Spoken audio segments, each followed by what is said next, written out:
رکونه آروم بالا آقا جدی اسمش بود سنتری بیوزمون بچه های آقا جدی میرفتم برای شن و دست جمعی. چه صفا داره رود خونه ما رو، همگی داریم خاطر از اون آقا جدی.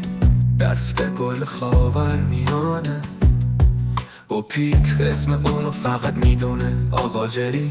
مرکز شهر اولینه، مردمش با معرف و نازنینه. یادش به خیس منزلی ها، منگیله ها، باشگاه استخرش، دست کار انگلیسی ها هنوز که هستش. سینما آقا جری منطقه چاره، یه سالن زمستونی و تابستونی داره. یادش به خیل بخارهای عمومی آقا جری. چه با صفا بود شبهای سر، زمستون پتو و ما بود. قابلم حلیم و گوش تو عرصی سر بخار بود. هرکی میلش میکشید صاحب اختیار بود.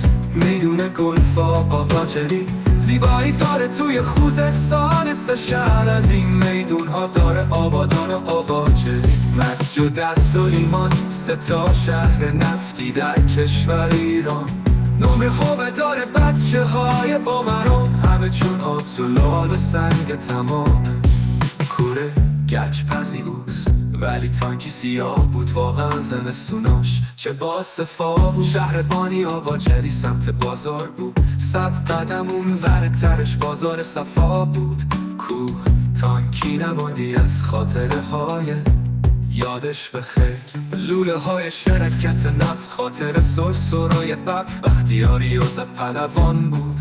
واقعا نمایشش پرتوان بود آقا جری. پهلوان نوروز دلیر داشت، توی آسیا زور بی نظیر داشت. امیدوارم خوشتون آمده باشه. نویسنده اشعار محمد حافظی.